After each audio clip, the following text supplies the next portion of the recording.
Beastie Boys, Run DMC, tu vois, c'est toujours été c'était un peu limite, même Wu-Tang Clan, tu vois, qui est un de mes groupes de rap préférés, on va dire, au niveau des MC. C'est quand même un groupe qui est ultra apprécié dans les milieux rock et dans les festivals rock, etc. Avec Svinkels, on a voulu monter une formule avec des instruments parce qu'on arrive à un moment de notre carrière où on a commencé à bien écluser les scènes.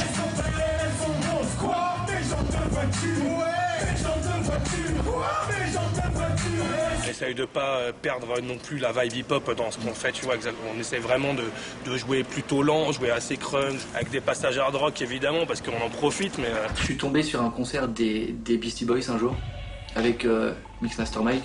Le mec il fait une démo devant 20 000 personnes. Je dis ouais cool, je regarde. Après ils posent tout, ils prennent les basses, instruments, batterie, machin, et là ils partent en gros punk, en machin. Et je me suis dit, ceux qui font ça en France, c'est le Marims. Donc je leur ai proposé, je leur ai dit, voilà, est-ce que vous cherchez pas un mec pour être DJ, pour être avec vous et tout. Et les mecs ils m'ont dit, bah vas-y, bah, montre-nous ce que tu sais faire.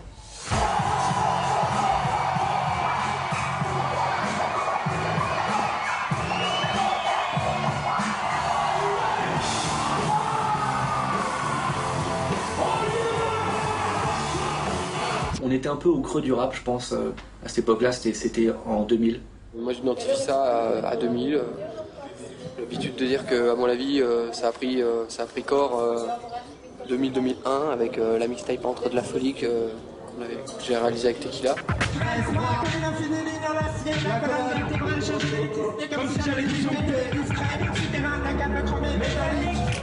Là, on a essayé de rassembler un peu justement les gens qui singularisaient et qui en fait par la suite ont tous créé en fait et enrichi cette scène un peu différente quoi.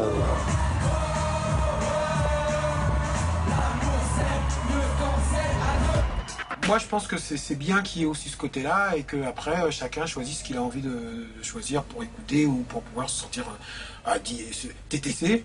Voilà, tu prends TTC. TTC, bah, il revendique rien quoi. C'est plus du fun, de l'amusement, il le dit, c'est l'entertainment quoi. Donc c'est pour ça que quelque part ils sont à part et qu'ils plaisent à une autre partie peut-être on dira peut-être des gens un peu plus bourgeois, mais c'est leur façon de voir le hip-hop, enfin voir le rap et moi je trouve qu'ils ont raison parce qu'on a besoin aussi de cet aspect-là quoi. Gambata, le premier truc qu'il a samplé c'était Kraftwerk, un truc d'électronique, dès le début les bases étaient posées quoi. Alors c'était une musique qui allait s'inspirer de toutes les musiques, de tout quoi. Donc c'est à partir du moment où tu samples, les mecs vont sampler dans n'importe quel style de musique, tu vois, tu pourrais même sampler de la country, donc à partir de ce moment-là, il n'y a aucun sens à vouloir mettre des barrières, à dire voilà, il faut que le hip-hop soit comme ça. C'est un des problèmes du hip-hop aussi, c'est de toujours vouloir dire ça c'est hip-hop, ça c'est pas hip-hop, toujours un peu désintégrer du truc. Alors justement, ce qui était bien dans cette musique, c'est on prend un morceau, on sample, on raconte des trucs dessus, et voilà, c'est une musique qui est hyper libre au départ. Me saoule pas parce que je suis jaloux, j'essaie juste d'être un peu meilleur.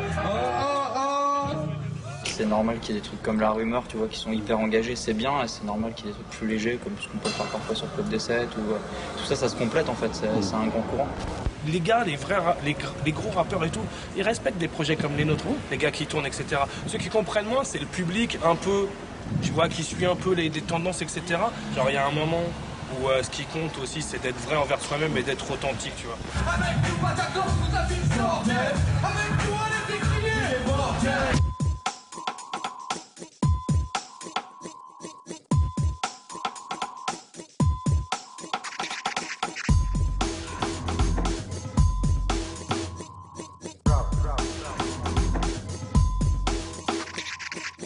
Drop.